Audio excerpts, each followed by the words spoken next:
Selamat datang di Tenda Besar News, channel yang menyajikan berita-berita terhangat dan populer tentang politik, ekonomi, budaya, tokoh nasional, tokoh agama, publik figur, dan khazanah di seluruh Nusantara.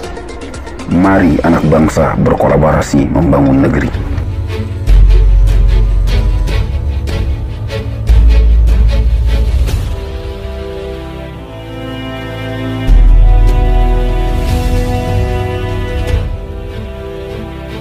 Kawal IKN Nusantara, jangan sampai mangkrak.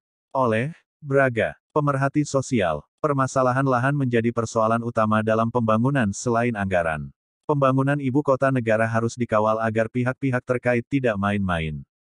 Kita semua harus belajar dari kegagalan pembangunan jembatan Batam Bintan, dan kita bisa lihat progres sampai hari ini tidak jelas bagaimana mau dibangun jika gubernur yang diberi tugas mengurus lahan jembatan Babin gagal sesuai jadwal.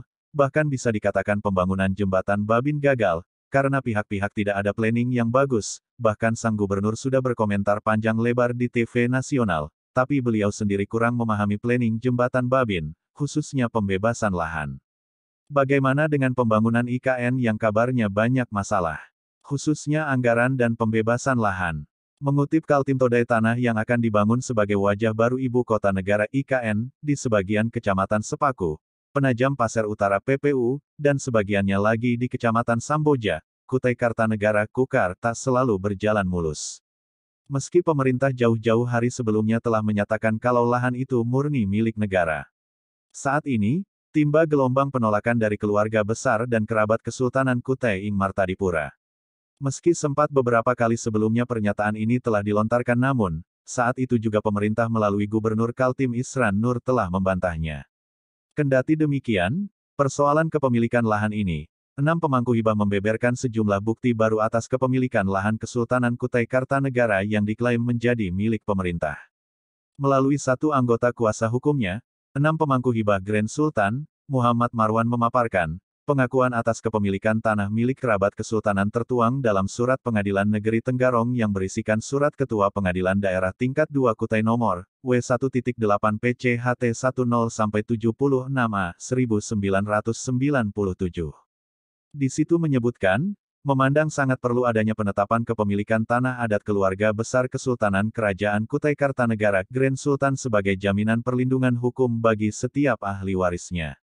Selain itu, hak kepemilikan yang sah juga tercantum di dalam Undang-Undang Pokok Agraria UPA, Nomor 05 LHN 1960, Pasal 20, Ketentuan Konversi Pasal 18 Grand Sultan tanggal 24 September tahun 1960, terkait hukum adat, dikuatkan Peraturan Menteri Pertanahan dan Agraria Nomor 03 1962, beber Marwan, Minggu saat dikonfirmasi. Selain itu, Marwan juga menunjukkan beberapa bukti lainnya yang tertuang dalam Keputusan Bupati Kepala Daerah Tingkat 2 Kutai Nomor, HUK 898 C43 AHER 080 1973 tentang penetapan hak kepemilikan tanah adat keluarga besar Grand Sultan.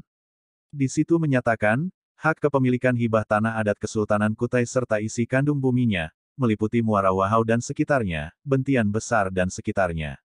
Hak kepemilikan tanah adat juga meliputi Sangkulirang, Bontang, Sangata, Muara Badak, Sanga-Sanga, Anggana, Long Pahangai, Long Iram, Tabang, Es Seluang, Samboja dan sekitarnya, serta meliputi wilayah Kesultanan sekabupaten tingkat 2 Kutai.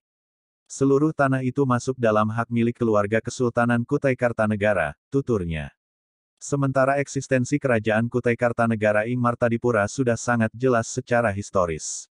Merujuk putusan Mahkamah Konstitusi MK Nomor 35 PUX 2012 tentang putusan dalam perkara pengujian Undang-Undang Nomor 41/1999 tentang kehutanan, dalam amar putusan poin 1.2, pasal 1 angka 6, Undang-Undang Nomor 41/1999 tentang kehutanan, mengatur adanya hutan adat adalah hutan yang berada dalam wilayah masyarakat hukum adat. Kemudian di poin 1.3, pasal 4 ayat 3 Undang-Undang Nomor 41/1999 tentang kehutanan, menyebutkan, penguasaan hutan oleh negara tetap memperhatikan hak masyarakat hukum adat, Sepanjang masih hidup dan sesuai dengan perkembangan masyarakat dan prinsip Negara Kesatuan Republik Indonesia yang diatur dalam Undang-Undang. Putusan itu diperkuat dalam Surat Edaran Menteri Kehutanan Nomor 1 Menhut 11/2013 tentang Putusan Mahkamah Konstitusi Nomor 35 PUEX 2012 tertanggal 16 Mei tahun 2016. Termasuk dalam Undang-Undang Nomor 41/1999, Pasal 5 Ayat 1 mengatur, hutan berdasarkan statusnya terdiri dari hutan negara, hutan adat, dan hutan hak.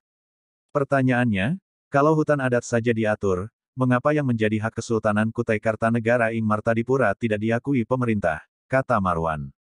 Kami mempunyai semua dokumen yang dibutuhkan. Kalau memang diperlukan, kami akan membawa persoalan ini ke pengadilan internasional, pungkasnya. Semoga pihak-pihak terkait bisa memberikan klarifikasi. Kedua, publik menunggu turunan aturan dari UU IKN Nomor 3 Tahun 2022. Demikian berita yang dapat disampaikan. Jangan lupa bantu channel ini dengan cara subscribe, like, dan tekan tombol loncengnya serta share ke media sosial lainnya jika video ini dianggap bermanfaat. Terima kasih.